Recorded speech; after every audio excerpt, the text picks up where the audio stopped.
Magandang umaga mga kababayan. Ang orasan natin alas 7 ng umaga dito sa programa natin. Halo-halo special opinion, balita at iba pa. Mag-sign on muna tayo po mga kaibigan. No?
Okay. Yan po ang sign natin sa programa po mga kaibigan. And then ay sunod natin ay ipagpakilala natin sa ating himpilan po mga kaibigan. Kilala tayo sa ating himpilan.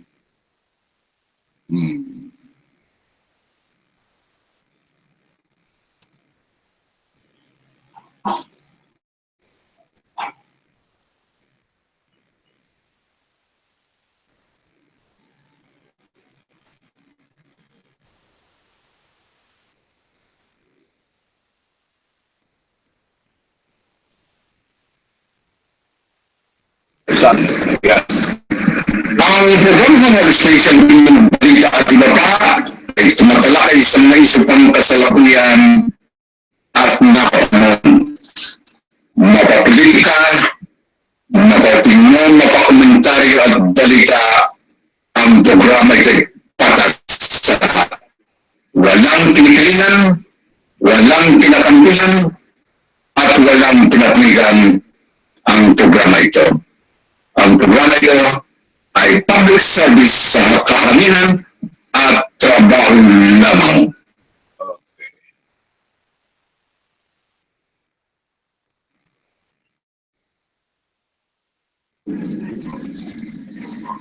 Halo special opinion balita at iba pa brought to you by Picante Pizza and Picante Product. Ang Picante Pizza and Picante Product ay matatagpuan mo dyan sa Cotabato City. May tatlong branch na sinagyan sa Cotabato City. Tara na, mag-Picante Pizza at Picante Product, magandang masarap na pagkain at ito ay halal na pagkain.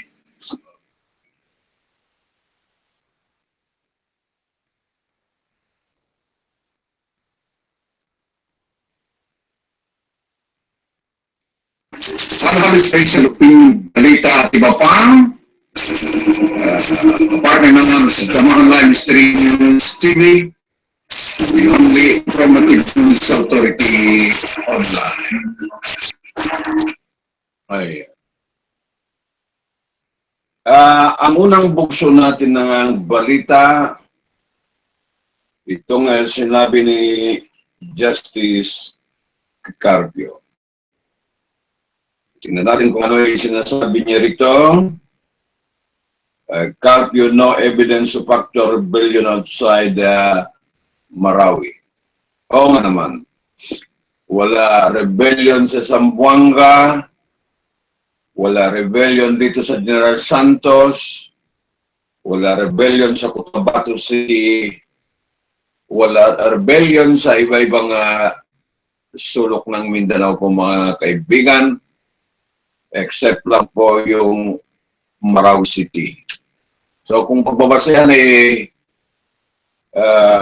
ideklara ang martial law sa buong Mindanao dahil sa Marau City,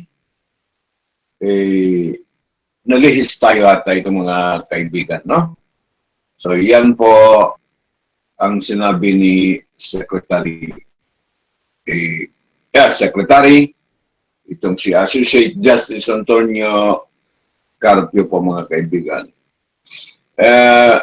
Bago tayo magbalita nito, siyempre maghanap buhay din muna ang ating himpilan.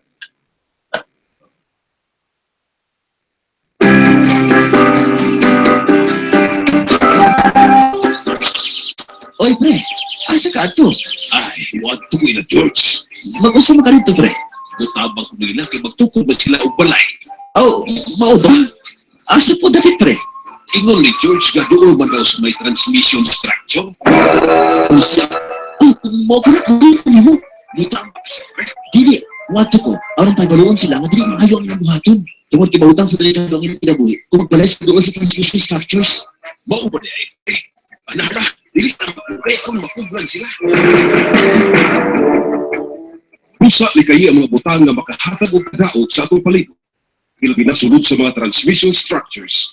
Pagbaigmag, pagmabinantayon, kay kinintanan alang usab sa atong kayuhan. Inintinggong atong kalinyo sa NGCP, National Grid Corporation of the Philippines.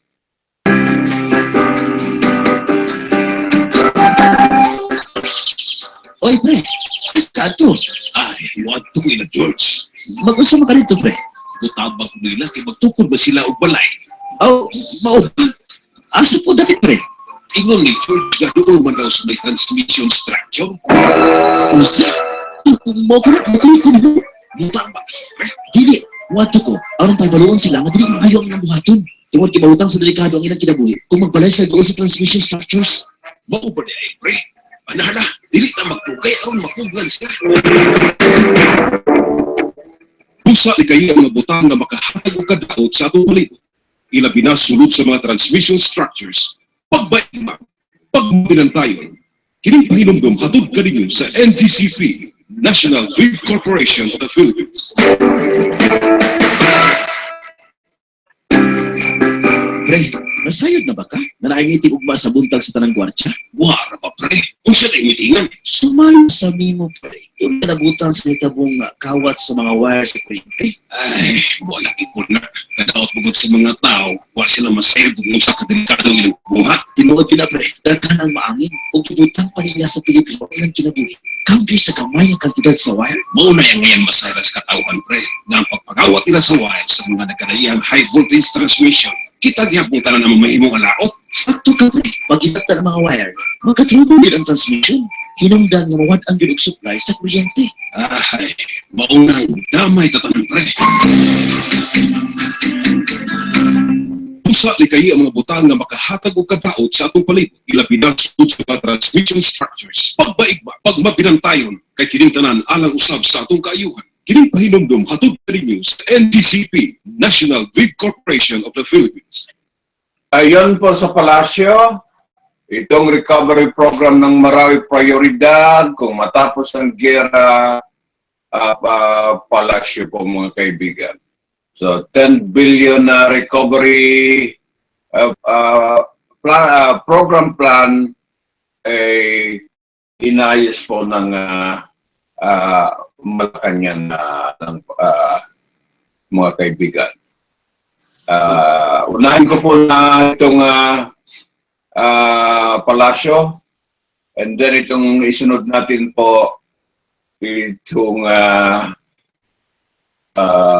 balita ay tungkol po sinasabi ni Associate Justice Antonio Carpio. Recovery program ng Marawi, prioridad, prioridad daw kung matapos na ang gera po mga kaibigan. Basahin natin ng detalye ng balita ito. Tiniyak ng Malacanang na magiging prioridad ng gobyerno ang rehabilitasyon ng Marawi City at mga nawasak na tahanan ng mga residente sa oras na matapos ang gulo sa lungsod.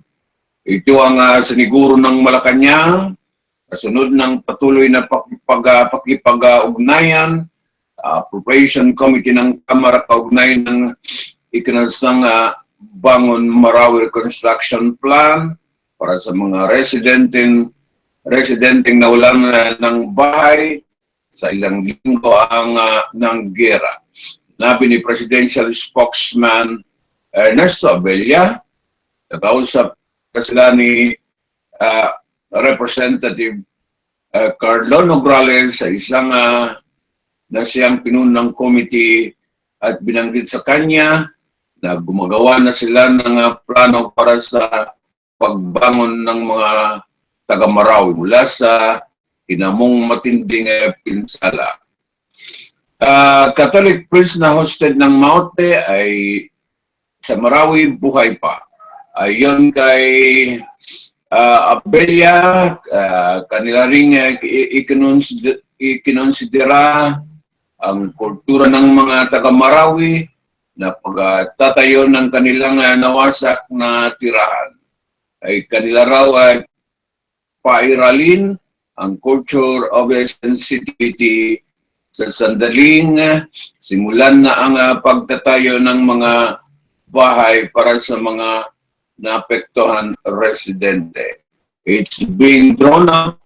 I was able to talk with the Congressman Carlo Nograles the other day, and he is the head of the Appropriation Committee. They are starting to draw up plan. Okay, that's as far as I can say at this stage, ani Abella. Una na nga inanunsyo ng Malacanang ang bang na Marawi sa isang recovery, reconstruction and rehabilitation program na pangunahan ng national defense pagkatapos ng crisis. Ancestor House ng mga adyong sa Marawi, pinulbos ng airstrike matapos ay pinasok ng Maute.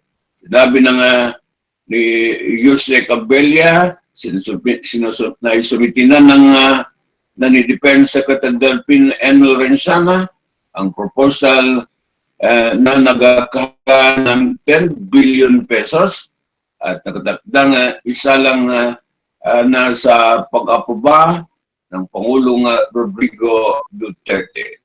Ayon kay Abella, nakakatuwang ng DND, ang DTI, DepEd, DSWD, DPWS, Department of Energy, at iba pang ahensya ng pamahalaan.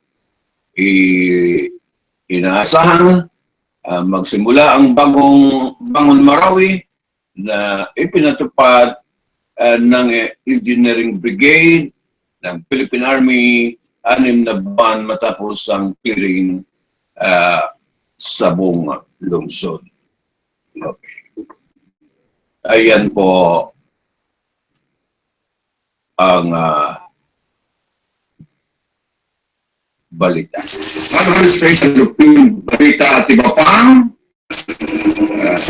partner ng Absdamahan'Slive-Stream News Tv, the only informative news authority online. Okay.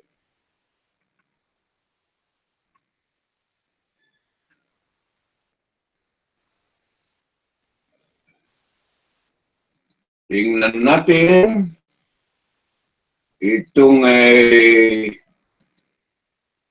nako. Okay. So, tingnan natin ang kasunod ng balita. Itong tungkol naman kay Associate Justice Carpio.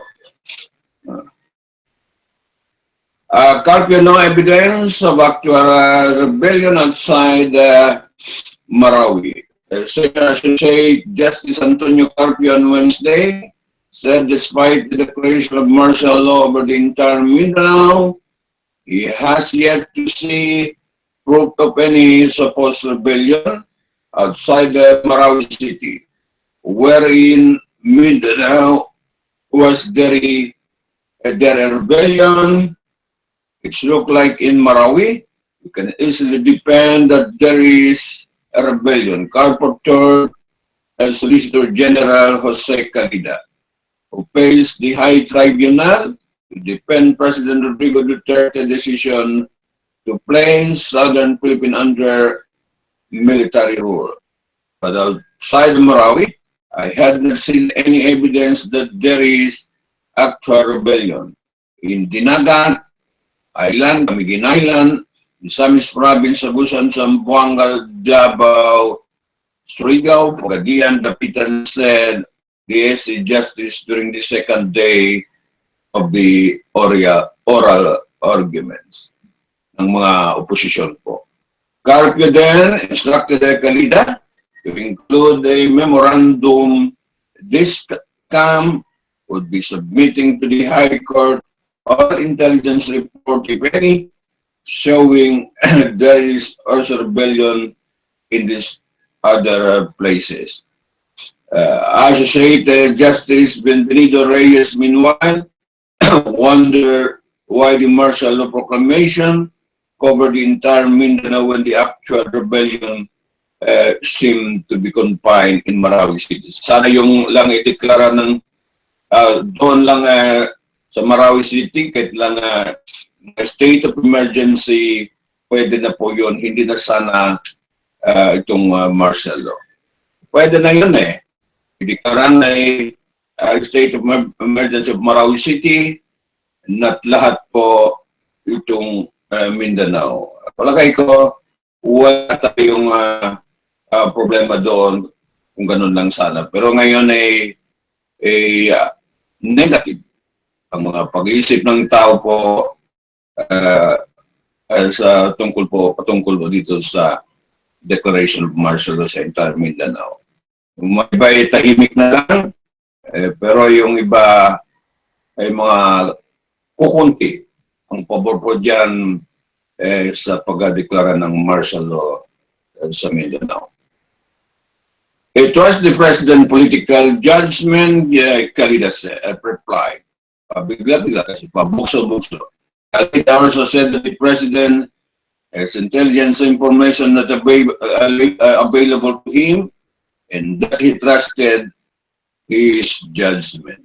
Why include all these other provinces under martial law also?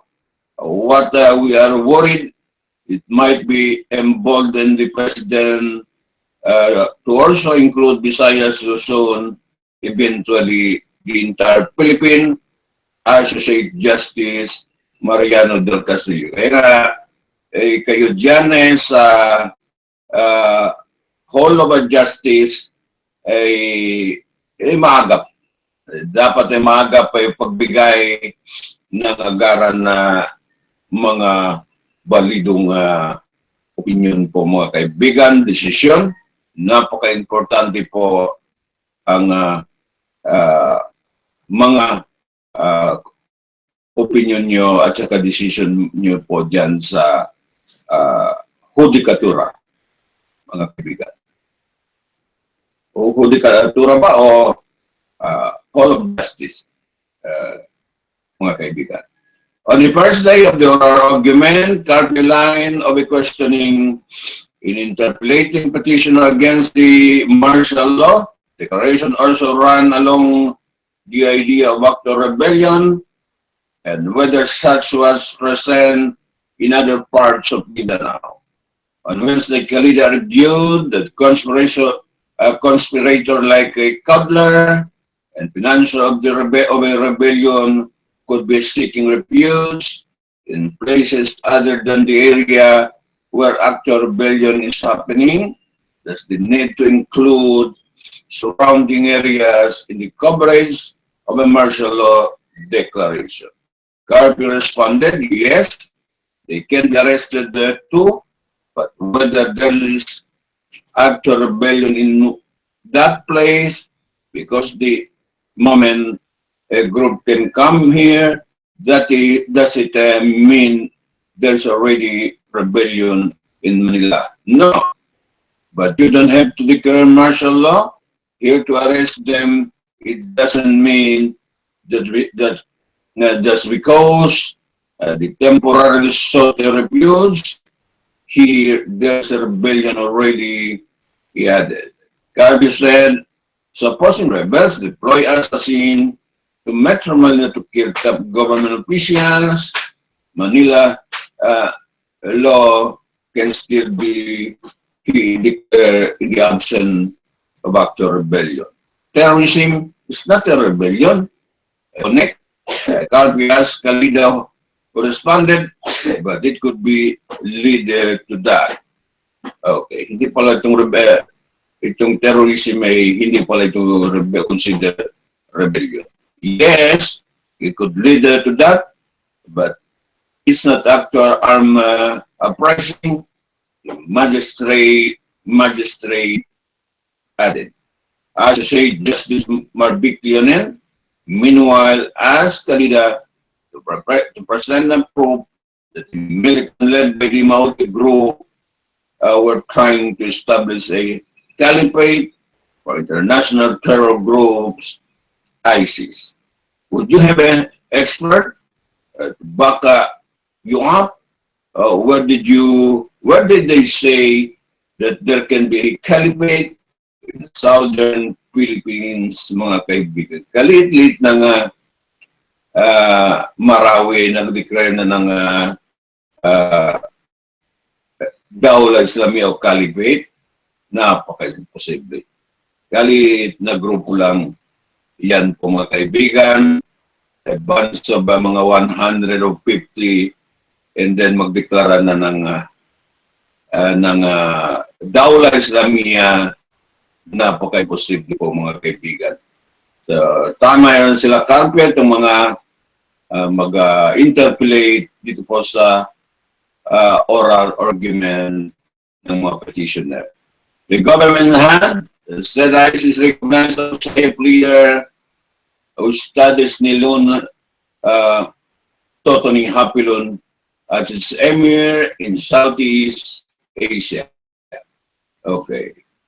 During the 2 days oral arguments, Carpio was not the only one who had said terrorism is not a rebellion.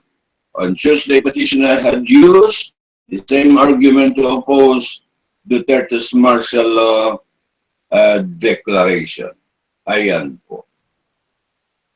Ayan po ang complete ay balita po mga kaibigan.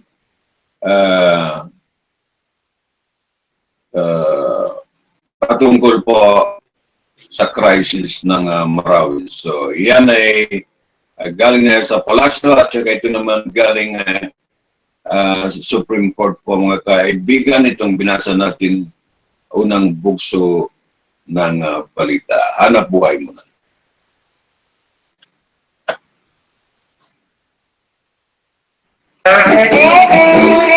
Uy, ana ta, mga tuta sa kapasakan, magpuluwa ta og subanog. O sige, at tuta dungo sa turis sa kuryente. Pwede mga kat dito. Ops, asa man mo mga to ha? Kabalo ba mo nga delikado magduol sa turis sa kuryente? Nanong delikado manang. Ay nako, pag musakit ang inyong kabanong sa kuryente, makuryentihan unya mo. Mao po na'y pwedeng mahitabo ninyo o mga ang turis sa kuryente. Hala, hadluka di ay no? Mao jud, mao na, nayaw mo pagduwa-duwa dito ha? Di manage na ninyo. Oh, manang. Kinipahinumdum hatod kaninyo sa NGCP, National Grid Corporation of the Philippines. Daloy ng elektrisidad at mabilis na serbisyo hatid sa mga kumukonsumo ng kuryente. Ngunit ito'y maaaring matigil magdulot ng brownout o pagkasawi kung sasaway tayo sa ligtas na distansya sa mga tore, poste at linya ng kuryente. Magpag-ugnay sa NGCP sa telepono bilang 02-981-4545. Kung may alam kayong hindi ligtas na kawa ay malapit sa poste ng kuryente. Isang paalala mula sa National Grid Corporation of the Philippines at ng Bantay Baterya. Hoy pre, ayaw pagsunog din ha? Nga naman, pre. Naghangyo ang NGCP, malikayan ang mga butang na makahatag ng peligro, na makabog na grass fire sunod sa mga transmission structures. Ilabi na karoon ng summer pre. Uga kaayo ang mga sagot, na dali lang kain dakon sa kalayo. Gamay naman tayo ni pre. Gamay na lagi pre. Pero iya magsugod ang peligro. Gamit na pa ubang gili, sama sa papanong kahoy o sa transmission structures, pagtaod og mga antinas, o pagtugod og kabayan, o sa mga struktura na makahatag og peligro. Busa likayi ang mga butang nga makahatag og kadaot sa atong palibot, ilabi na sulod sa mga transmission structures. Pagbaigba, pagmabinantayon kay kining tanan alang usab sa atong kaayuhan. Kining pahinumdum hatod kaninyo sa NGCP, National Grid Corporation of the Philippines. Hoy pre, ayaw pagsunog din ha? Nga naman, pre. Naghangyo ang NGCP, malikayan ang mga butang na makahatag og peligro, na makabog na grass fire sunod sa mga transmission structures. Gamay naman tayo ni pre. Gamay na lagi pre. Pero iya magsugod ang peligro. Gamit ginapay ubang gili, sama sa papanong kahoy doon sa transmission structures, pagtaod og mga antinas, o pagtukod og kabayan, o sa mga struktura na makahatag og peligro. Busa likayi ang mga butang nga makahatag og kadaot sa atong palibot, ilabi na sulod sa mga transmission structures. Pagbaigba, pagmabintayon, kining pahinumdum hatod kaninyo sa NGCP, National Grid Corporation of the Philippines. Okay. Okay.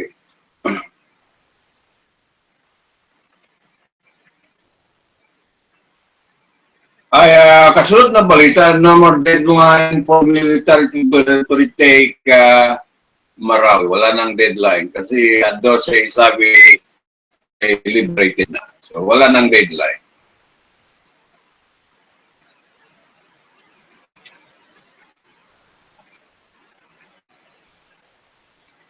Pag-alis kayo sa luping balita at iba pang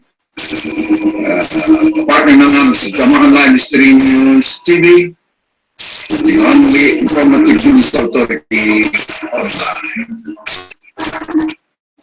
Pag-alis kayo sa luping balita at iba pang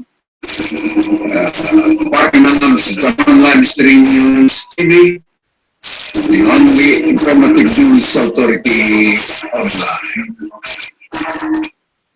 Pag-alis kayo sa luping balita. Ang programa ng alis sa luping balita at iba pa ay tumatalakay sa naisipang kasalukuyan at napapanahon. Mapapolitika, mapapinyan, mapakomentaryo at balita. Ang programa ay patas sa lahat. Walang tinikilingan, walang pinakampihan, at walang pinapanigan ang programa ito. Ang programa ito ay public service sa kahanginan at trabaho lamang.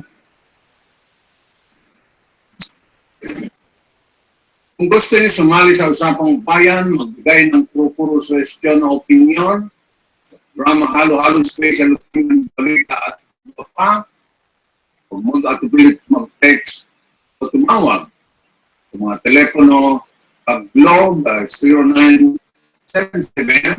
0977-834-2023 at sa smart naman ay 0947-484-2808.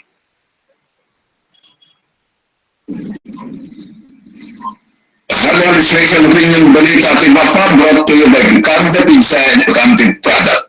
Ang Picante Pizza and Picante Product ay matatagpuan mo dyan sa Cotabato City. May tatlong branch na sila dyan sa Cotabato City. Tara na, mag-Picante Pizza at Picante Product. Malamang masarap na pagkain at ito ay halal na pagkain. Okay. basahin natin itong news ito. Orasan natin na alas 7:28 na po mga kaibigan. No deadline for military to retake Marawi. Manila, Philippines, after failing to meet its deadline, retake Marawi City, the military will no longer set a timetable for the operation against the Islamic State link about the terrorists.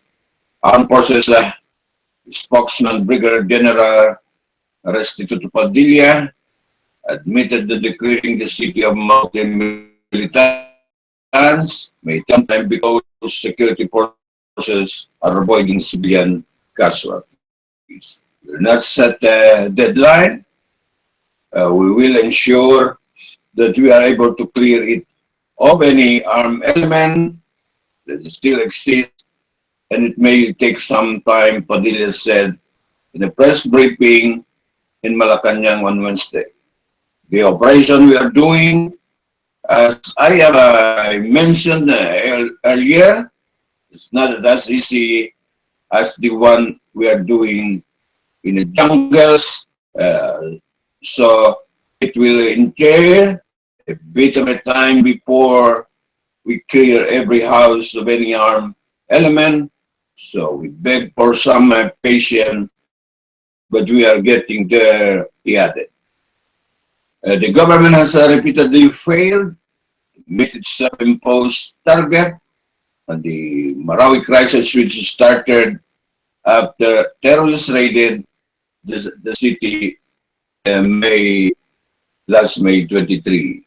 The security forces originally sought to finish the operation against the militant last June to but escape resistance, and the presence of a trapped civilian prevented them from doing so.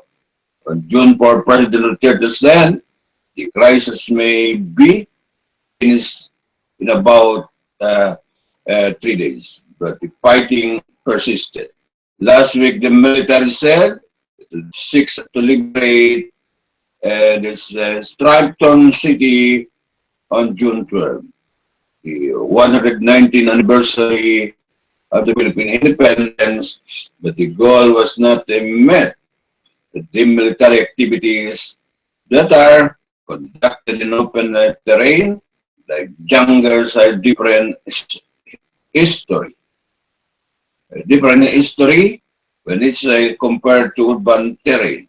In urban terrain, civilians are still currently trapped and maybe possibly be used as human shield, or maybe hit by crossfire through. Have to be very careful, Padilla said. Lalo na may mga hawak pa dyan hostage na talaga ngayon napaka-sensitibo po mga kaibigan ang operation, mga kaibigan. Our rules of engagement are very different in urban terrain. We have to be very careful. We have to be very judicious, and we have to be very deliberate so as to avoid hitting innocent side. And this is where the slow process of liberating Marawi is currently happening, he added. The military also issued a contracting statistic about its operation in Marawi City. Fog of war, security official claimed last May 31, the Motic group was just encountering 3 of the 96 barangay, or about 10% of Marawi. But on Tuesday, the military said the militant are holding on to 4 barangays, or about 20% of the city. Padilla attributed that the contracting data on the fog of war and the volatile situation on the ground. The initial report came from our ground commander. Now you know the area. This thing called Pago War when everything, all breaking loose, and then everything is very fluid. The reporting system may not be very accurate or exactly as we would want, the military spokesman said. So now that we have a lull, the fighting, and we can more or less cross-check our data, there is a decision now to be more specific that the use of barangay would be better, he added.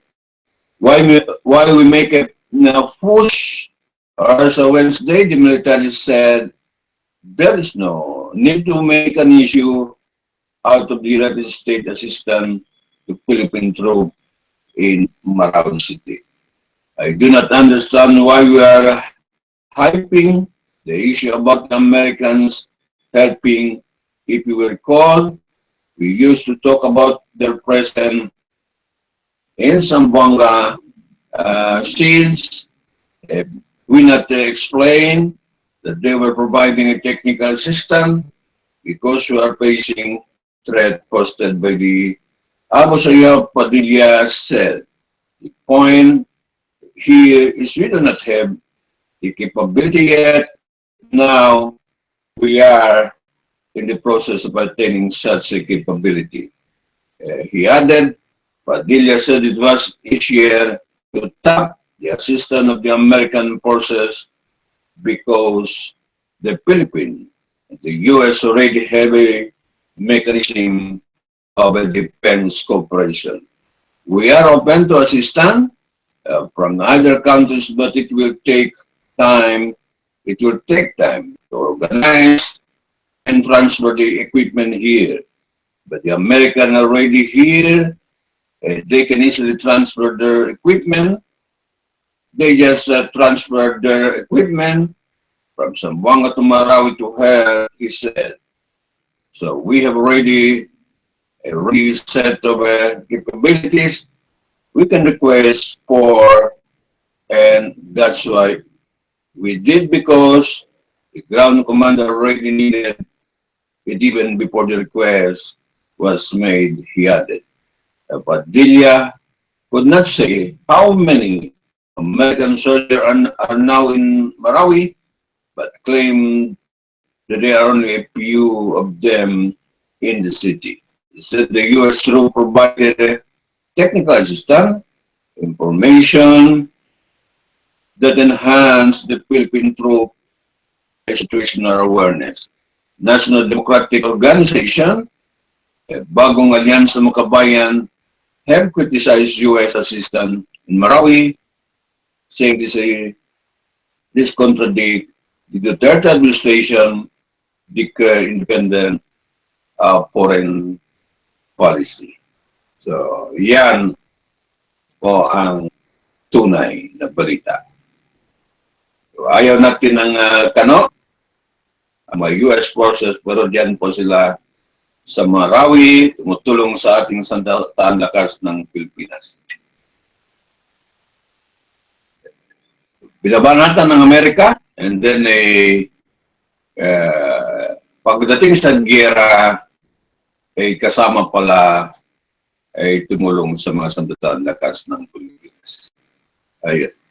Ayun pala sa latest survey sa Amerika patungkol po sa the President of the United States, Donald Johnson Trump, ay bumaba po ng 60% ang kanyang rating po, makaiban. Napakababa pag mga previous president po, mga kaibigan, nangyari po kay President Donald Johnson Trump, ay lowest po ang popularity, very unpopular itong si President Donald Johnson Trump ng Amerika.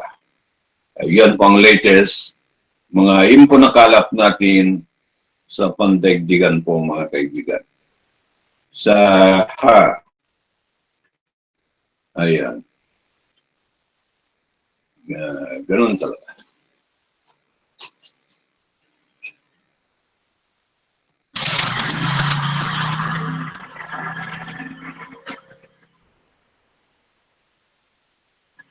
Halos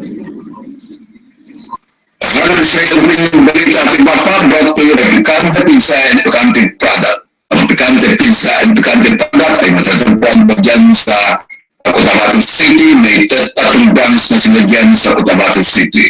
Tara na, mag-Picante Pizza at Picante Product. Magamang masarap na pagkain ay ito ay halal na pagkain.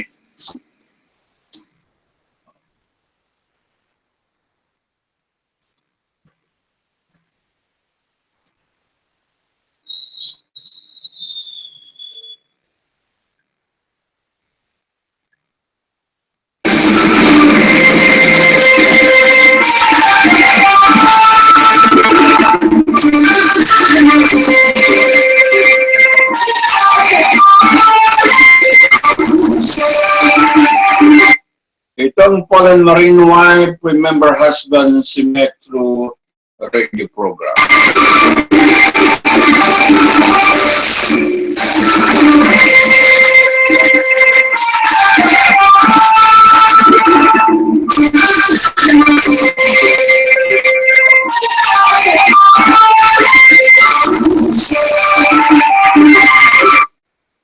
Paul and Marine wife, remember husband, si met through radio program.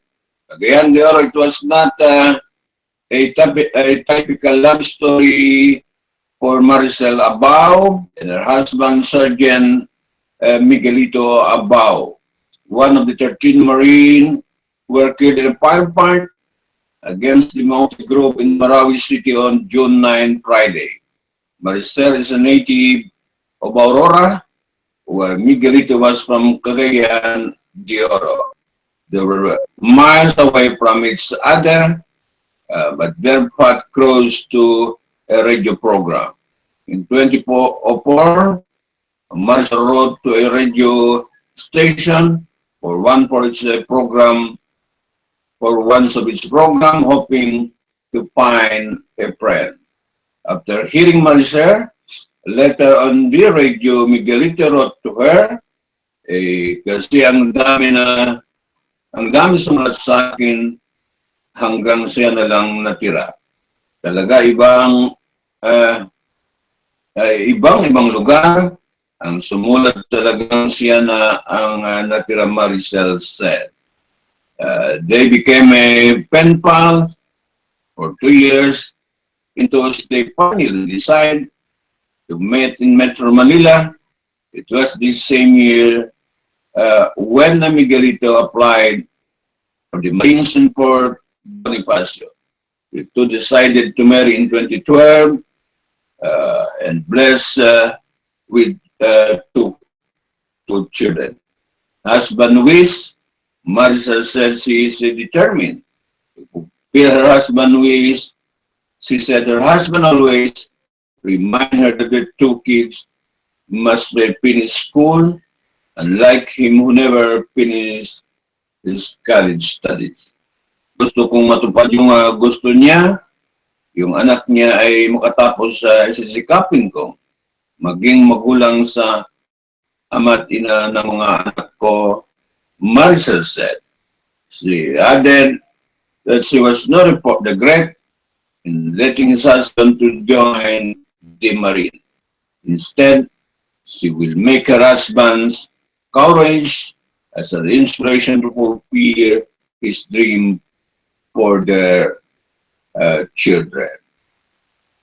Yan po, lakad ng pag-ibig, mga kalakaran ng pag-ibig, mga kaibigan, and then napatay ko yung husband niya ay sa Gera Kaya. Dagdagan natin ang anak buwan.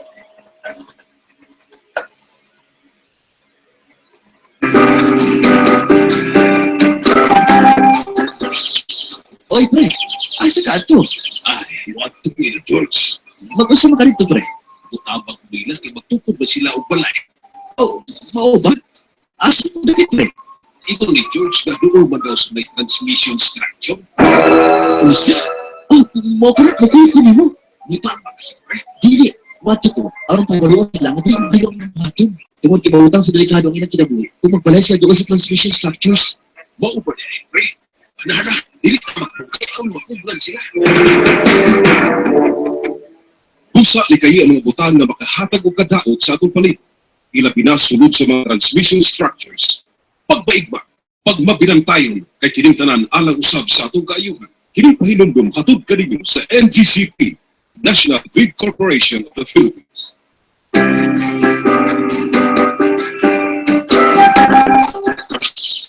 Oy, pre, asa ka ato? Iwan ko nila, George. Mag-usama ka rito, pre. Utabang ko nila kay magtukod ba sila og balay. Oh, mao ba? Asa po daw, pre? Ingon ni George nga doon ba daw sa may transmission structure? Oh, mo ko nimo. Buta. Dili, wato ko. Aron pagbaluan sila, dili ngayon nga buhaton. Kung magpautang sa delikado ang ilang kinabuhi, kung magbalay siya doon sa transmission structures, Mao ba niya, pre? Ana, dili na magpugay ang makuglan sila. Busa likayi ang mga butang nga makahatag og kadaot sa atong palibot. Ilabi na sulod sa mga transmission structures. Pagbaigma, pagmabilantayon, kining pahinumdum hatod kaninyo sa NGCP, National Grid Corporation of the Philippines. pre, basta yun ba ka? Nalaimitin ugma sa buhay. Hello, Mama Kakaay. Kung siya ay mitingan, Ready ka na? Sabi mo, hindi ka nabutan sa ito pong kawat sa mga wires. Nasa Manila ka na? kadaot mo sa mga tao. Okay. Delikado ilang buhat. Tinuod Ah. ka ng maamin o gibutan pa nila sa Pilipinas. Sandali lang, Mama. Sandali lang. Mauna yan. Break pa tayo.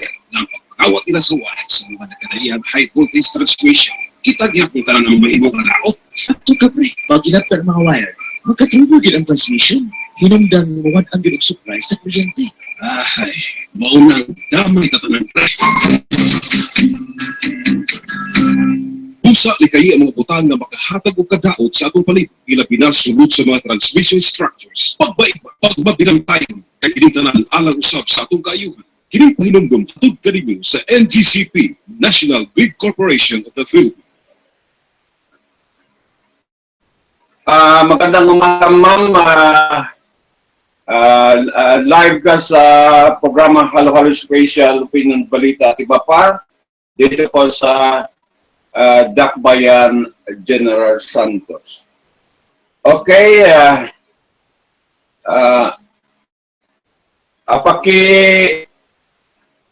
pakipaliwanag lang sa publiko ang kalagayan to ng Marawi City sa kasalukuyan na Madam Commissioner Samira Tubawis, please. Good morning. Assalamualaikum. Nako, naputol. Abs. Okay.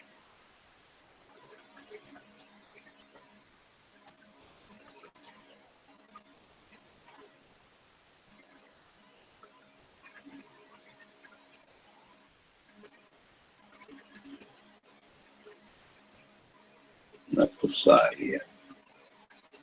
Okay.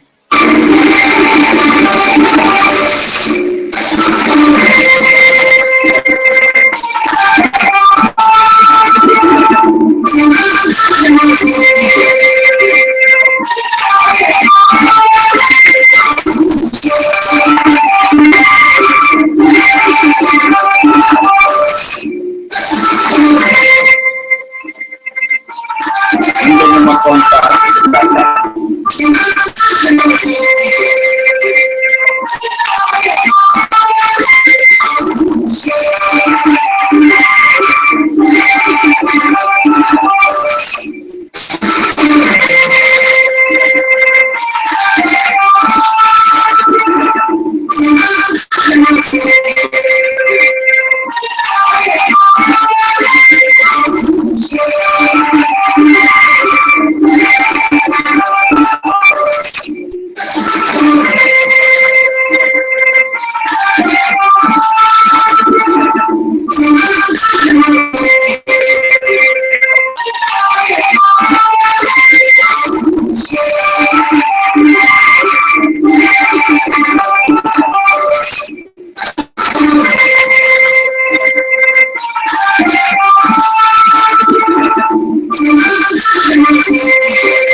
pasensya po, inagaw na nga hindi natin alam ang contact ko kay former BTC Commissioner po si Madam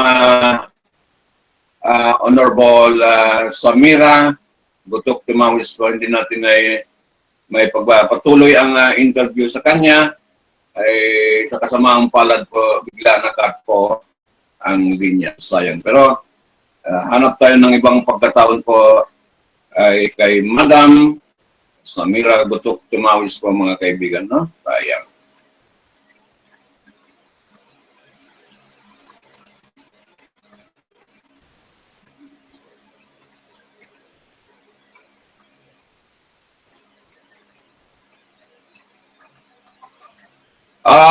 Balik tayo on the air. Paki-update mo ang situation ng mga ang Marawi at saka mga evacuees po para on the air tayo ngayon na Madam Honorable Samira Gutok Tumawis. Okay. Yung aming nakalagay. Humanitarian crisis requires that the National Security Army have to be in place for 4 hours para lang malilabas ang mga residente na nasa-load pa rin ng garden. Kasi nga ito yung nag-always ng mga bomba sa mga several target areas at yung kung katabi niya o yung nahulugan ng bomba ay masunog din ang kanyang bahay kasi nga yung zero fire ay isang truck lang naman ang available dyan sa Marawi City. Madami natin ang nagtutuan na napuno po yung sabi-sabi lang tayo sa lang college, hindi lang po yung one college ang natatsakan because of lack of fire truck. So we are also asking the Philippine President yung electric sa acting at sa mga mausap group na huwag nilang good fire muna and please po sa na siya. Ito actually 50,000 dollars na conservative tayo po, mga matatandaan, mga pamilya, mga kabataluhan na maalabas sa kanilang mga bahay para po sa evacuation center na lang sila. Actually, ito na rin magiging pa ng sniper o kaya mga stray bullets. Kaya nung people o walis na nagsisita sa isang lot sa ng crisis at nakapit yung mga ng-stray bullet at direksyong patay. Okay, kaka, ang intensive collateral damage, can you give us a view kung talagang gaano ka-damage po ng City of Marawi? Can you give us medyo highlight kung ano na ang gaano po kapisala po ng extensive damage po sa Marawi City, ma'am? Well, on the first week pa lang, sir, first week pa lang, there was already a fire that caused 60,000 according to volunteers namin. So that alat kasi na parang sundo o kaya sa isang settlement area na magkakasabi po yung bahay. Yun lang yung urban planning.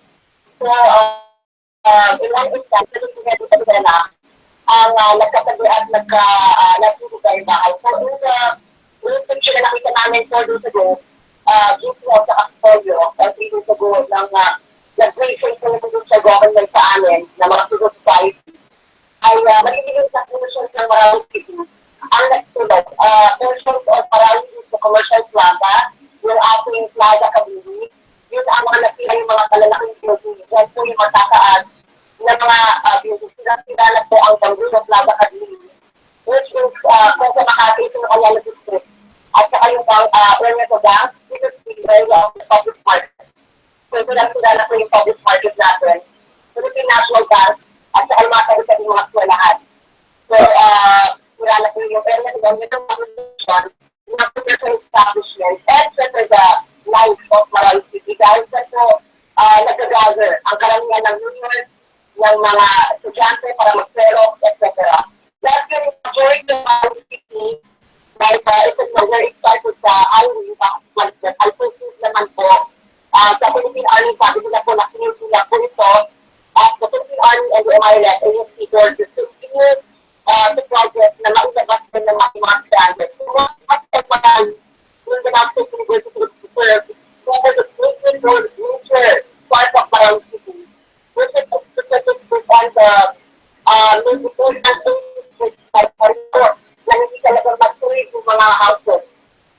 pinagkutaan ng mga ng mga mafia at saka mga mosque sa downtown proper. Yan ang danger na makamatulog sila dahil sa itong mga areas, right? Madam tumawis na update ako sa mga kalagayan po ng mga evacuees kung saan po lugar po dyan sa Iligan, sa mga malapit katig ng Lanao del Sur, itong Lanao del Norte. Yung mga bata po ay may mga namatay po sa sakit. Ano po masasabi niyo, Madam Tumawis? Yes, sir. Yung case of public transportation na very dramatic, no? Yung napakalamig na parang Baguio, yung community ng Marawi. Saka sa may area... Alam ko. Okay, ma'am. Aming sakit po ay fever, at saka may mga iwan na naglakad ng napakalayo na paamoy sa mga iba't ibang mga masasamang hangin because of the stench of fire, ay may nakatay na isang 9-month-old pa ng grade 3 or grade 2. And so forth, no, ng mga field reports sa amin. Sa mga evacuation center, may mga pinanganak na rin sa mga gymnasium, ng mga evac centers. So very vulnerable sila. Any virus na pwedeng nag-spread around. So that's why merong project yung mga ilang NGOs na merong private areas or mga exclusive area in the back center na parang big lang at saka pang mothers. So parang merong community rin na sense na tawa or mother sense para sa mga ina. And also for Ramadan, wala kitchen po sila or community kitchen kung saan pwede magluto sa pinakulong pagkain ay dilata. So, i-interest din itong mga kababayan ng pumunto para hindi sila po palaging pagkain ay dilata. Ma'am, itong problema ng relief assist, paano naman? Nakarating ba sa mga nangangailangan yung mga evacuees, ang relief assistant na ginawa ng lahat na both government and private sector ay mga NGO ay tumulong na po dyan sa relief operation. Sustainable ba yan, Madam Nawis? Coordination naman po ginagawa ng Region 7 na meron silang Iligan Center na coordinating kung nalalaman yung mga areas na hindi na-serve. And ang story problem dito, sir, is that 70% of, according to estimate, 60% majority of evacuees are not inside evacuation centers. They are sa bahay-bahay. Home base po ang tawag nila, home base evacuate. Problema nito po, hindi lahat naka-register sa DSWD or sa relief system ng gobyerno. So, alam ko naman yung masagot ng mga Maranao. So, we have to pick them out, find them, so that ang captains ng Marawi City, Lanao del Sur. Kasi hindi lang po apektado at Marawi, kasi yung mga nearby na mga districts na apektado, kasi nga may black flag, according yun na pinayutuan sa mga ilang area, mga munisipyo at nag-impact yung mga tao, no? Natakot yung mga kababayan, is that we really have to be that we're actually have to be guided sa mga bahay-bahay. So really educate themselves. Pero kung mga volunteers na natin ng mga kabataan at saka volunteers should reach out and hanapin yung mga homeless na mga kamag-anak nila at mga pamilya na especially maraming mga katatanda at mga bata. Kasi ngayon ang focus namin po na mahanap talaga yung mararaming pamilya na sa isang bahay. Kasi kung po yung tendency na transfer ng sakit, alam natin sa Iligan, napakainit at walang magamit dito ba. Kasi yung kanilang perspiration, yung kanilang source ay nag-atigit na sa katawan. So, nagkakasakit na po asma, etc.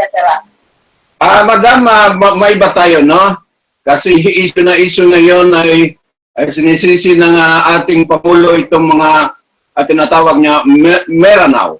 Ay sinisisi niya bakit pinayatan po yung mga taga-ibang lugar daw ay pumasok diyan sa Marawi City. At saka yung puntos nyo sa sinulat nyo, bakit po nyo masasabi at ano po yung comment nyo patungkol po sa sinabi ni President Duterte po sa mga Mindanao. Please, Madam. Yung President will have siguro yung look at the bigger situation context na almost 7 years ago ay meron ng nangyaring mga average ng mga sundalo, not just Peace Administration. So, targeted na isang grupo ang mga pinapatay nilang bakla, mga sundalo, police, mga asya na isang klaseng sekta ng Muslim. So, it's not because they grew out of the acceptance ng publiko. Parang puwalig po ng ganyan, lalaga po nangyayari na may namatay na lang sa may detachment o kaya etc. So, hindi sila naiiba, kaya nangyayari sa Mindanao, kaya tulungan nila na merong biglang nakahanap na namatay o pinatay. So, this is beyond the jurisdiction of Syrian, dahil po naman, hindi ko naman nakikita yung mga nangyayari sa mga bahay-bahay na meron nag-protect mo dyan ng mga armas. You know, we have a security movement, monitoring movement, yung chairman, we have always been strong in reminding the Philippine National Police at saka yung Philippine Governor and mayors that yung kanilang regular investment sa kanilang peace and order activities ay dapat talagang bigyan, no, ng funding over the past 7 years. Starting with General Lucero, na partner namin, select different brigade commanders at saka mga PD, no, sir? Siyempre, as we're gonna be able to see pero may reputasyon po kami na pwede namin mahanap, no? Hindi po kami yung nagbabantay-bantay sa mga checkpoint. Okay, ma'am. Patungkol po sa declaration ng martial law sa Mindanao, bigyan niyo ako ng kung ano ang pananaw niyo, opinion niyo dito po sa declaration of martial law sa Mindanao. Ang question ko ay negatibo. Patungkol po dito sa declaration ng martial law sa Mindanao, bakit lang daw hindi sana doon lang nakafocus sa problema po sa Marawi Sids? Please, ma'am, yung opinion niyo mahalaga. Well, martial law, sir, tumagal natin, no, sa pag-impose po ng martial law, really to give more peace at more strength sa pagpasok ng intelligence, pagpasok ng security pwesta, para po matutuwa ng war on terror at isa pa mga krimen gaya ng droga. Pero sana po before sana nag-impose ng martial law, sir, ay sana nagkaroon ng crisis committee ang president, really local government executive. Ma'am na. Kasi nakatabi na task force with yung governor natin at saka yung mayor. So, with the brigade commander. So, we hope that the martial law will not be bringing up more abuses as the memory of the 1972 was strongly felt in this part sa Marawi City na hindi na-graduate yung mga ibang students, yung ilang bayan na sunog, may mga ilang tao sa mga katawan na nakikita na lang along the highway. So, yung martial law will be petitioned by the commander-in-chief, no? Decide the things that needed to suppress yung mga violence. Pero itong mga kapag-sama, itong mga group are not really in a political sense. We're not fighting for a political government. Hindi ko sila yung gaya ng MILF na meron silang organisasyon civilian support. They are alone. They are alone in their advocacy. Ilan lang po silang dupena, kasama nila yung mga may kinakaroon hindi, pinasama na nila yung mga taga-abusaya o mga taga-tuloy and mga ibang recruit since put together last February last year. At alam namin na may mga text blast na rin for last 2 months ago na atake sa Marawi City. Kaya lang yun nga, hindi masyadong sinuryoso dahil sa meron naman nangyari sa Marawi City na may atake. Itong mga ka-group na at ako yung city. Nasa alam ko sa labing natatusin kasi ako yun lang yung attack nila na area in the past 2 years or 1 year. Okay, ma'am. Ang katanungan ko ay bakit anong nag-udyo po sa inyo mag-resign kayo bilang commissioner sa BTC? Yan ang katanungan ko, and then pagkatapos mo bigay ng paliwanag, yung naman panawagan appeal mo sa sambayan ng dito po sa Lakhang Mindanao. Please go ahead, ma'am. Bigyan kita ng pagkataon.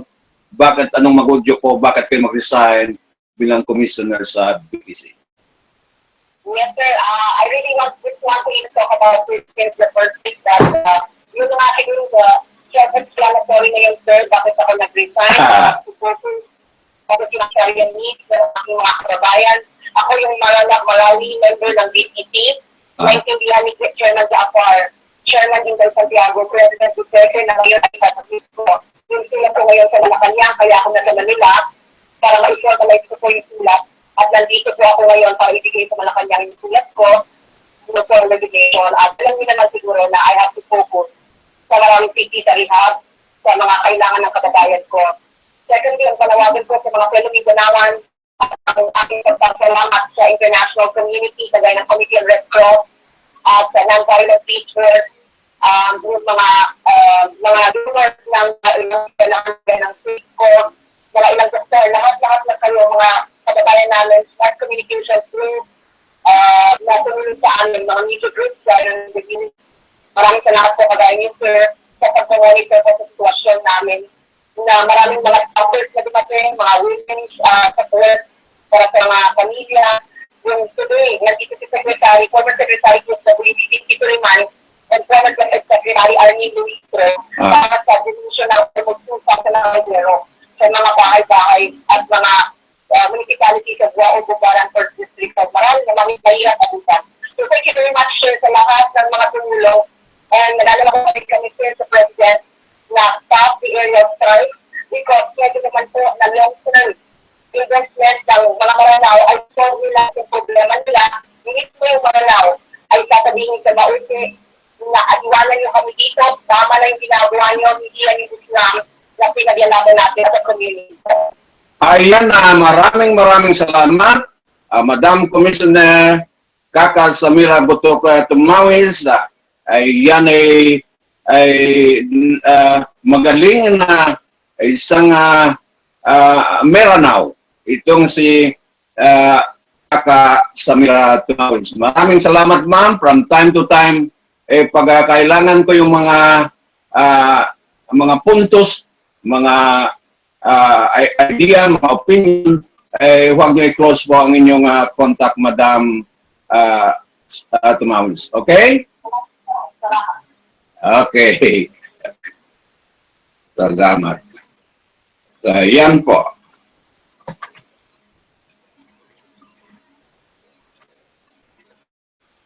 Yan po ang orasan natin. Alas 8:06 na, malapit na po ang matapos itong programa natin po, mga kaibigan, mga katoto. Okay.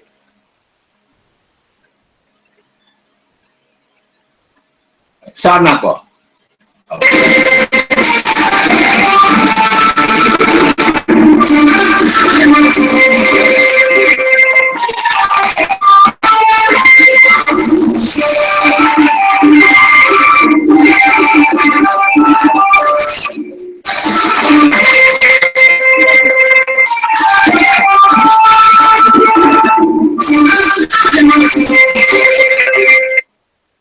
Yan po ang orasan natin na alas 7 ng alas 8, 7 ng umaga po ngayong araw nito. Most dangerous countries for tourists, Philippines rank 11. The Philippines is the most dangerous country for tourists according to the 2017 Travel and Tourism Competitiveness Report of the World Economic Forum. The report was prepared before I just granted the gambling addict storm resort World Manila in Pasay City, killing 37 people before taking his own life. Based on the report, the Philippines was in 126 spot among 136 countries when it comes to ensuring the safety of tourists. Security concerns remain high, and this diminished protection of property rights, less effective judicial system, and stricter rule on foreign direct investment have reduced the conductiveness of the business environment. The report said 110 most dangerous countries in the world are Colombia, Yemen, El Salvador, Pakistan, Nigeria, Venezuela, Egypt, Kenya, Honduras, and Ukraine. They were followed by the Philippines, Lebanon, Mali, Bangladesh, Chad, Guatemala, South Africa, Jamaica, Thailand, and the Democratic Republic of Congo. In 2015, the Philippines ranked lower at 128 behind Jamaica, Russian Federation, Myanmar, and Mexico. Overall, the country ranked at 79 base, another indicator of the report down 5 notches from the last assessment. The travel and tourism sector continued to develop at the back of the country's rich natural resources, 37 and high price competitiveness. 22nd and arrival have continued to grow so far, the report said.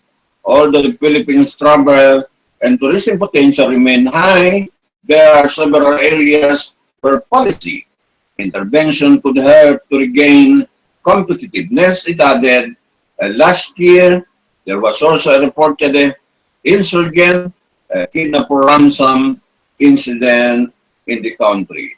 Ayan po. So, ang orasan natin alas 8:10 na po mga kaibigan. Nagkaroon natin ng hanap buhay.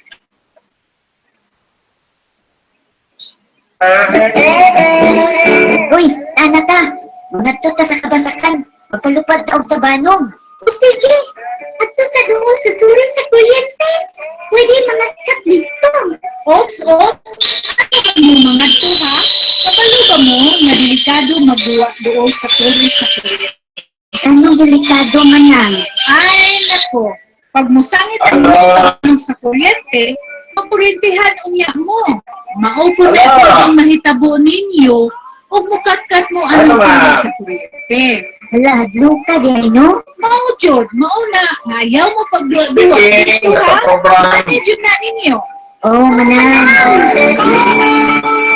Kini pahinumdum atod kayo Okay, sa sa program, National ang Grid core ng Corporation of the Philippines. Water Special Ligtas na Opinion, talo ng balita elektrisidad at at mabilis na sa Angkor ba? hatid sa mga kumukonsumo ng kuryente. Ngunit ito'y maaaring matigil pagdulot ng brownout o pagkasawi kung sasaway tayo sa ligtas na distansya sa mga tore, poste at linya ng kuryente. Makipag-ugnayan sa NGCP sa telepono bilang 02-981-4545 kung may alam kayong hindi ligtas na gawain malapit sa poste ng kuryente. Isang paalala mula sa National Grid Corporation of the Philippines at ng Bantay Baterya. Hoy, pre. Ano ba sunodin, ha? Nga naman, pre. Naghangyo ang NGCP, malikayan ng mga butang na makahatag og peligro, na makabugnag classifier sunod sa mga transmission structures. Ilabi na karoon ng summer, pre. Uga kaayo ang mga sagot, madali lang kain dakton sa kalayo. Kamay raman tayo ni pre. Gamay ra lagi, pre. Pero, iyang sugod ang peligro. Gani, ito na pa ibang gidili, sama sa pagpananong og kahoy doon sa transmission structures, pagtaod og mga antinas, o pagtupod og kamalayan, ug sa mga struktura na makahatag og peligro. Busa ni kayo ang mga butang nga makahatag og kadaot sa atong palit. Ilabi na sulod sa mga transmission structures. Pagbaigma, pagmabinantayon kay kining tanan alang usab sa atong kaayuhan. Kining pahinumdum hatod kaninyo sa NGCP, National Grid Corporation of the Philippines.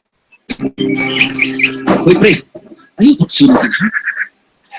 Nga naman, pre. Naghangyo ang NGCP, malikayan ng mga butang na makahatag og peligro, mga nag-classifier sunod sa mga transmission structures. Kamay raman tayo ni pre. Gamay ra lagi, pre. Pero, iyang magsugod ang peligro. Gani, ito na pa ibang gidili, sama sa pagpananong og kahoy doon sa transmission structures, pagtaod og mga antinas, o pagtupod og kamalayan, ug sa mga struktura na makahatag og peligro. Busa ni kayo ang mga butang nga makahatag og kadaot sa atong palit. Ilabi na sulod sa mga transmission structures. Pagbaigma, pagmabinantayon. Kining pahinumdum hatod kaninyo sa NGCP, National Grid Corporation of the Philippines.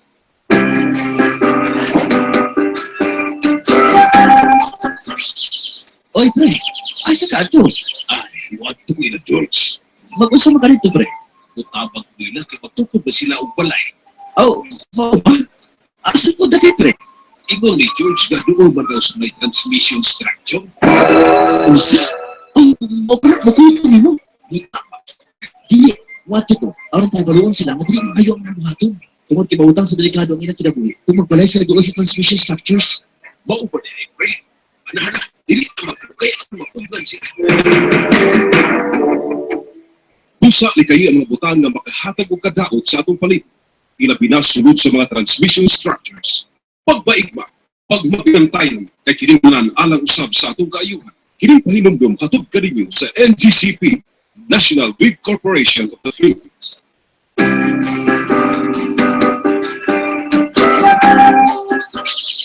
Oy, pre, isa ka ato. Iwan to kila George. Mag-usama ka rito, pre. Mutabang nila kay magtukod ba sila og balay? Oh, mao ba? Asa pagbit, pre? Ingon ni George nga doon ba daw sa may transmission structure? Usa? Oh, makuha mo. Mutabang ka sa pre. Dili, wato ko. Aron pagbaluan sila, madali maayo ang nabuhaton. Tungod kibautang sa delikado ang ilang kinabuhi, kung magbalay sila doon sa transmission structures. Mao pa din, pre. Ana, dili na magkukay ang makugan sila. Busa ni kayo ang butang nga makahatag og kadaot sa atong palibot. Ilabi na sulod sa mga transmission structures. Pagbaigma, pagmapinantayon, kining pahinumdum katug kaninyo sa NGCP, National Grid Corporation of the Philippines. Pre, masakit na ba ka? Nanaimiti ko ba sa buntag sa tanang gwardya? Wa na ba, pre? Unsa na imitingan? Sumala sa mo, pre. Hindi ka nabutan sa mga kabong kawat sa mga wire sa kliyente. Ay, wala ito na. Kadaot mo sa mga tao, wala sila masayod kung sa katilikano ng kibuhat. Tinuod din na, pre. Daghan ang maangin. O gibutang pa nila sa Pilipino ang ilang kinabuhi. Kampi sa kamay, kampigan sa wire. Ure mo yung masalas katawan, pre. Napapakawat nila sa wire sa mga kanayang high voltage transmission. Kita giyaputan na ng mahimong alaot. Ito ka, pre. Pag inaptan ang mga wire, magkatulog din ang transmission. Hinungdan na mawat ang binog supply sa kuryente. Ay, maunang damay tatanan, pre. Busa ni kayo ang mga butang nga makahatag og kadaot sa atong palibot. Ilabi na sulod sa mga transmission structures. Pagbaigma, pagmapinantayon, kay kining tanan alang usab sa atong kaayuhan. Kining pahinumdum katug kaninyo sa NGCP, National Grid Corporation of the Philippines. Uy, ana ta, mga tuta sa kapsakan, magpalupad ta og tabanog. O sige, ato ta doon sa turis sa kuryente. Pwede mga kapito. Ops. Asa man mo mga tuha? Kabalo ba mo nga delikado magbuwa doon sa turis sa kuryente? Nanong delikado manang. Ay, nako. Pag musangit ang inyong tabanog sa kuryente, makuryentihan unya mo. Maupo na'y pwedeng mahitabo ninyo o mukatkat mo anang turis sa kuryente. Ala, hadlo ka di ay no? Maujod, mauna, nga ayaw mo pagduwa dito ha? I-manage na ninyo. Oh, manang. Kining pahinumdum katug kaninyo sa NGCP, National Grid Corporation of the Philippines. Ligtas na Ang sunod na balita natin, Davao Mayor eyes penalizing ISIS backer. Davao City Mayor Sara Duterte Carpio is eyeing to recommend to the City Council the inclusion of an online support and sympathize with terrorist group Islamic State of Iraq and Syria's ISIS to be penalized. I will pass the suggestion that the City Council to include in it the discussion when they draft the ordinance. The mayor said on Wednesday, June 14, at the sideline of the graduation of the Civilian Armed Forces Geographical Unit, Capco Active Auxiliary 2, the Task Force Davao Headquarters, Santa Pierre, Venas, if those supported the different social media platforms are included in the ordinance being crafted. Duterte Carpio said they have discussed with the Davao City Vice Mayor Paulo Duterte to formulate an ordinance that seeks to punish the act of recruiting and membership to ISIS to their allied terrorist group who are expressing support. Those who and distribute the propaganda materials, and those who did not report terrorist-related movement and activities in their area. Okay. Ito ay, ano ito? Ang orasan natin na alas 8:19 na ng umaga, mga kaibigan. Okay? Nandiyan po sa inyong Facebook ang programa natin. Pwede nyo na i-click anytime po mga kaibigan. Itong studio natin ay pwede nyo i-click po mga kaibigan. Yan ay alas 8:20 na ng umaga. Okay.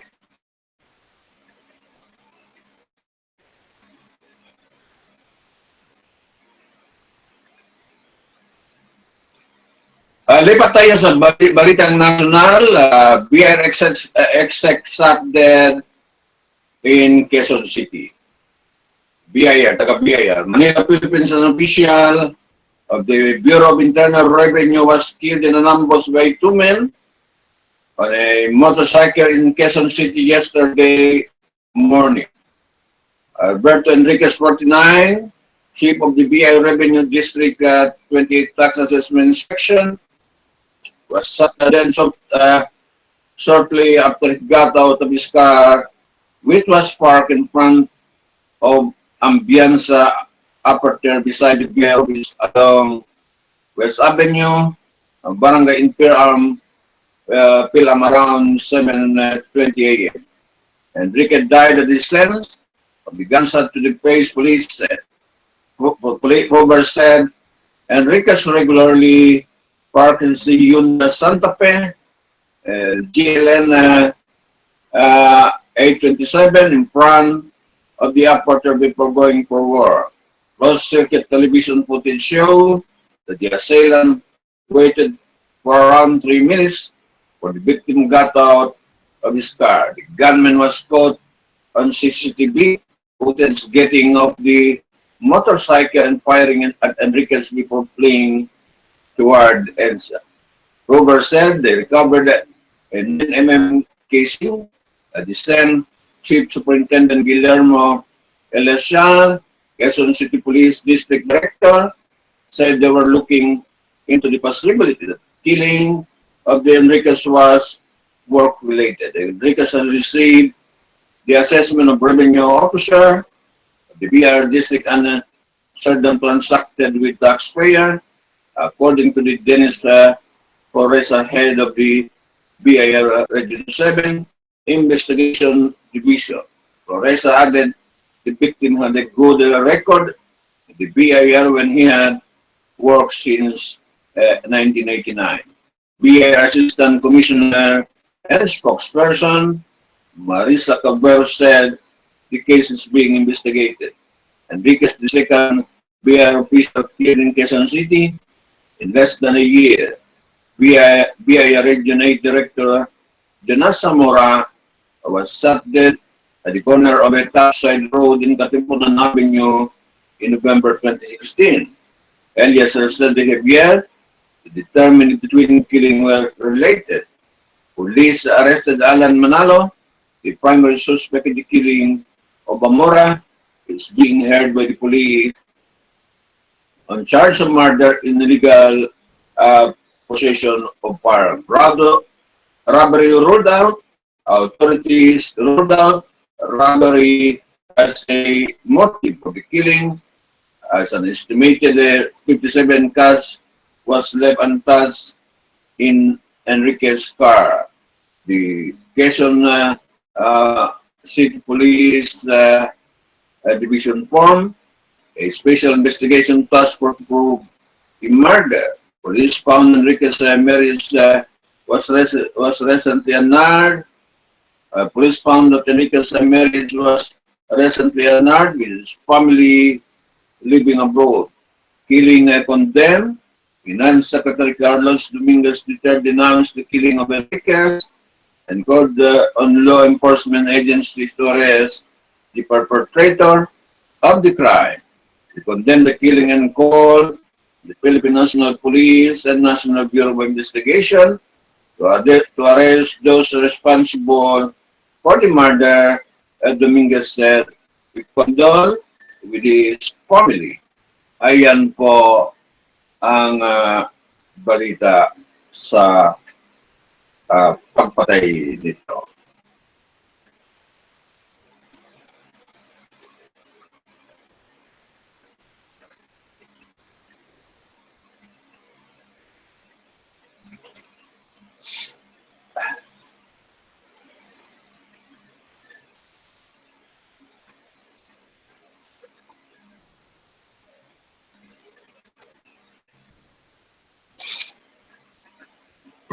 Ang orasan natin ay alas 8:25 na. The Supreme Court cite Armed Forces of the Philippine failure of intelligence.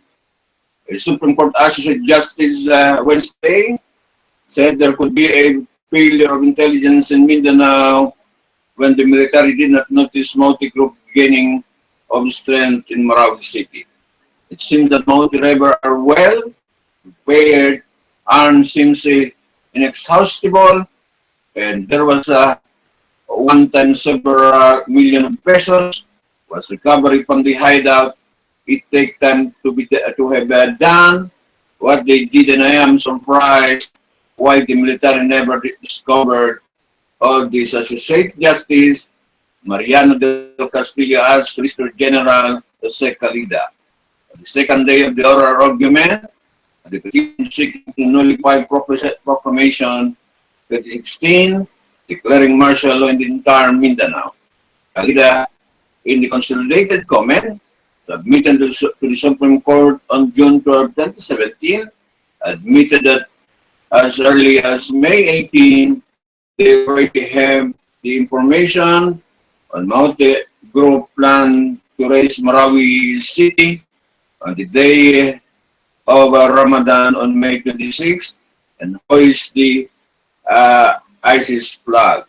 In the same comment, the Solicitor General citing intelligence report said that as early as April 18, the Mauti Group has sent members around Mindanao ready to attack. Why did it have reached this point? And practically the military was taken by surprise. It is a total failure of intelligence. Justice Del Castillo asked the Solicitor General. Calida responded by saying intelligence gathering is not a perfect, it's like a jigsaw puzzle. There are parts of a puzzle that are not yet clear. One thing is clear is that the Aisnilun Hapilon was already in Marawi. That is why military went there to arrest him. Meanwhile, the Armed Forces of the Philippines has pledged not to bomb the most occupied by the Islamic extremists in Marawi City, but has urged Muslim religious leaders to dissuade the gunmen from using most in attack, military spokesman said Wednesday. Brigadier General Restituto Padilla, Armed Forces, the Philippine spokesperson said the Armed Forces staff, Eduardo Anya, had promised that bomb most were asking religious leaders to dissuade multi-extremists from using the places of worship as staging ground for their attack. There is a commitment on the part of the armed forces, the chief of the staff, that we will not bomb most, Padilla said in a press briefing. But we can call our religious leader, more or less dissuade any of those that they may risk those most from using those areas of worship as agent of war in this armed confrontation, he added. So 23 days na ata ang digmaan dyan, mga kaibigan.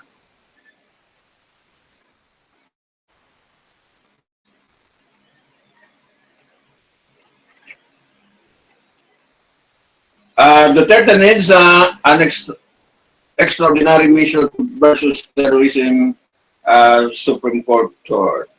The Manila government lawyer asked the Supreme Court Thursday to reject a petition questioning the martial declaration in Mindanao, saying President Rodrigo Duterte needed extraordinary measure against an enemy that seek to destroy our way of life. Duterte had to place the entire Mindanao under martial rule to prevent the Mountain Group along with the other terrorist organizations that had professed allegiance to the ISIS from establishing the Wilaya province under an ISIS caliphate in the region. Solicitor General Jose Calida told the court, Calida, the government cannot sit idly by and watch as the country is dismembered. We are at war with an enemy that does not respect the laws and principles we live by. We are at a way with an enemy that seeks to destroy our way of life and forces a twisted ideology upon our people, said. There are extraordinary times. They require extraordinary measures.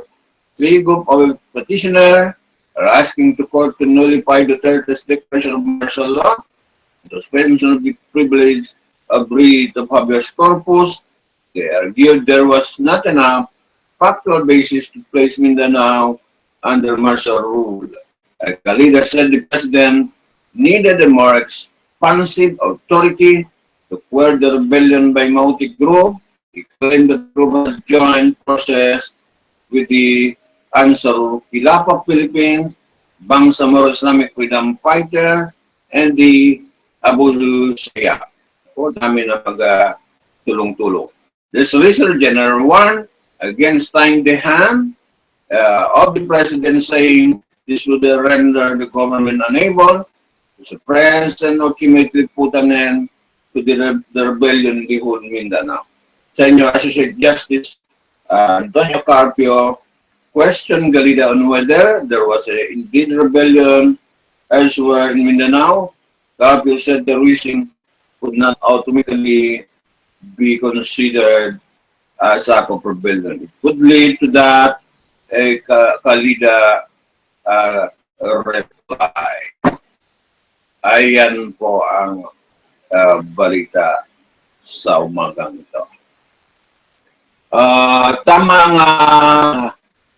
Ang orasan ay 8:32 AM po ng umaga. So, magbalitang hangin na tayo. Nabasa natin ang balitang sarangani kagabi. So, wala ibang balita pumasok na sa lokal.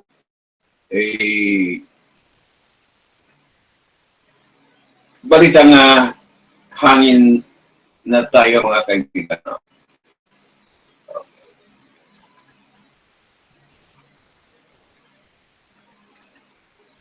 Balitang hangin.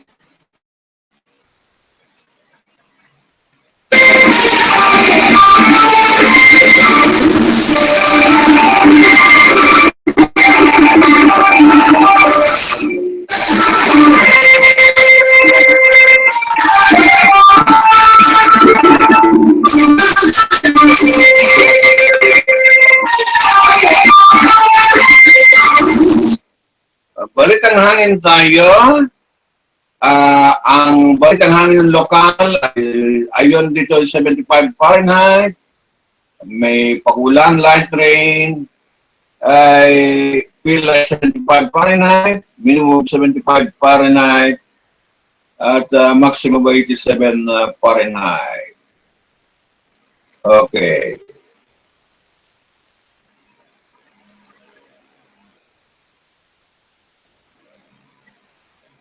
Sana. Wind chill 84 Fahrenheit, moonrise 10:39 p.m., moonset 10:02 p.m., humidity 94%.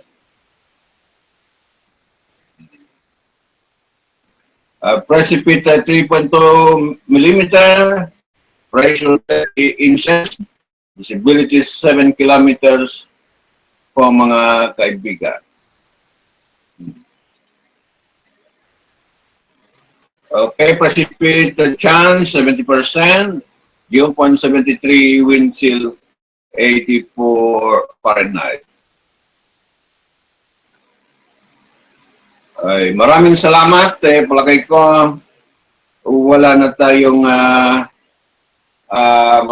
kasunod pa ng balita sa umagang ito. Mamayang gabi naman tayo magbalita dito po sa ating programa. This has been Absdamahan po. Magandang umaga sa inyong lahat sa programa Halo-Halo Special Opinion Balita at iba pa. Partner ng Absdamahan'Slive-Stream News Tv, the only informative news authority.